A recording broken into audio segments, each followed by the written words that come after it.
Alerte interactivité, ma couillasse. J'ai fait un petit sondage sur le réseau social Petit Oiseau, parce que je voulais te parler de plein de choses. Mariage Story, Brooklyn Affair. Et lors de ce sondage, Mariage Story l'a emporté. Démocratie à parler. C'est encore important la démocratie. Mais par contre, une personne chère à mon cœur, sur les réseaux par sa solidarité, sa pertinence et sa mesure dans ses propos, a insisté pour que je parle de Brooklyn Affair. Donc cette vidéo t'est dédiée, monsieur. Mon ami, mon frère Asgardien, Mighty Boot. Tu mérites ma gueule. Et il y a aussi Sweep qui m'a demandé, je te dédicace, Sweep. Bon quand tu nous parles de comics. Et que de comics, s'il te plaît. Et pas d'autre chose, parce que les clashs, on en a partout en ce moment, hein. Alors tu vas te calmer, ma gueule. Messieurs, bonjour, nous allons palabrer sur le retour aux affaires de Edward Norton dans Brooklyn Affair.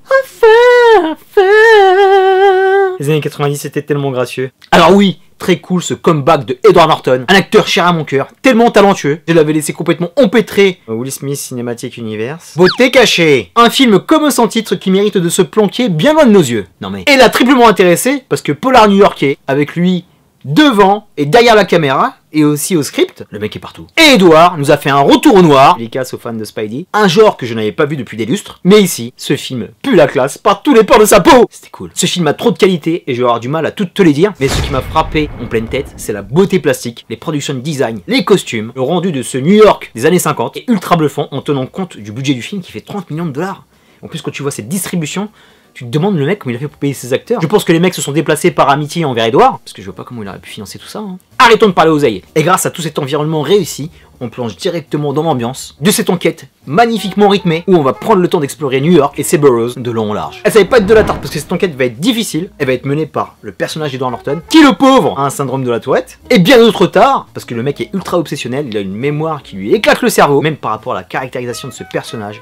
C'est splendide. On en parlera après. Revenons sur New York, sur cette magnifique mégalopole, d'être la best de notre planète, parce qu'elle est pétrie d'histoire, elle est pétrie d'évolution, et même si ça se passe dans les années 50, on peut se projeter de nos jours, parce que c'est une ville qui est en perpétuelle mutation d'année en année. Une mutation bien sûr qui est passée par la politique, mais qui est passée par beaucoup de violence, beaucoup de crasse. C'est un peu ce que nous disait Martin Scorsese sur Gang of New York. Il est quand même bon Martin Scorsese comme réalisateur, non?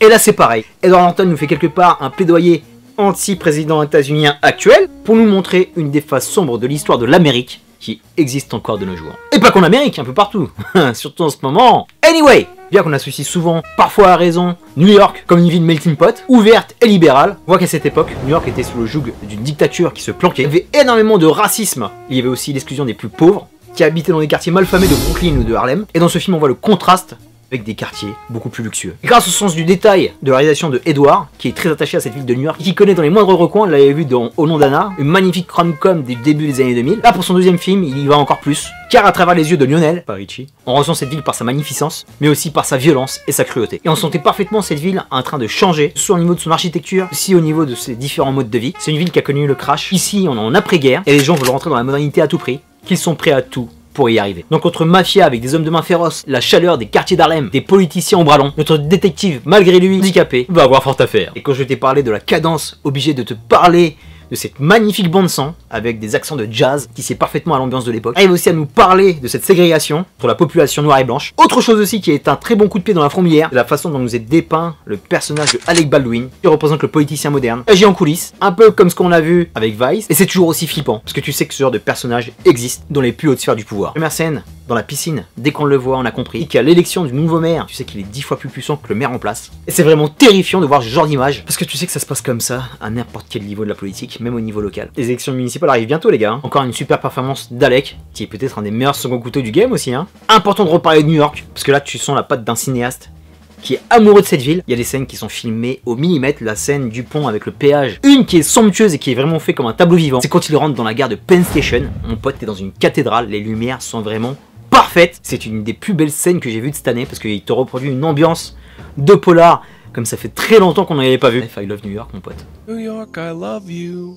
Là où ce polar noir se démarque des autres et est très malin, c'est qu'il a pris le contre-pied de tout ce qui a été fait avant. Je vais prendre les plus récents, il est beaucoup moins pesant et confus, le Dahlia noir de De Palma, et il envoie moins en puissance que LA Confidential, qui est un des musts. Par rapport à ce personnage-là, il est pas baraqué comme un seul croc, il est beaucoup moins cool et beau gosse que Humphrey Bogart, et tous ses petits défauts et ses handicaps fait sa force. Ça c'est hyper bien joué de la part de Edward Norton, qui à travers tout ce marasme arrive à nous donner quelques notes d'humour et de légèreté, qui je pense feront date dans le genre. Parce que dans ce film t'as tous les codes du genre noir, l'enquête, la voix off, les costumes, il arrive à te donner plein de douceur, et c'est pas un film qui est moralisateur pour un sou, c'est pas un film qui va te donner une solution finale, il y a pas vraiment de méchant et de gentil, lui et sa petite équipe de détectives, ils vont s'attaquer à des mecs qui sont tellement balèzes que tu sais qu'ils ne peuvent pas remporter la partie, et il est là pour te montrer que ce monde soi-disant moderne était déjà décadent. Donc tout le monde se lève pour Edward.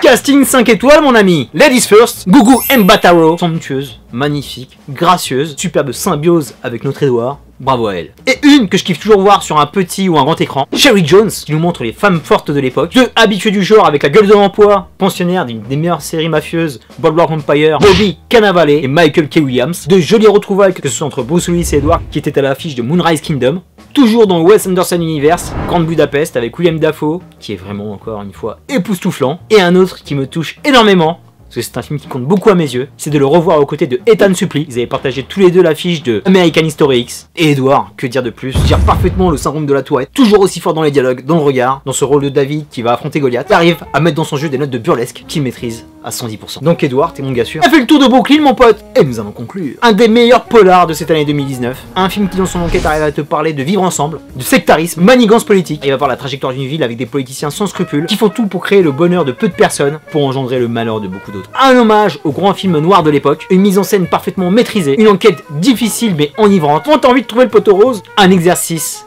réussi. Terminus pour Brooklyn Affaires, je te dis à très bientôt pour de prochaines vidéos. D'ici là, porte-toi bien. Merci pour tes likes, tes partages, tes commentaires. Prends soin de toi et des tiens dans ces temps obscurs. Mais t'inquiète pas, la lumière arrive. Plein de gros bisous. Peace and love.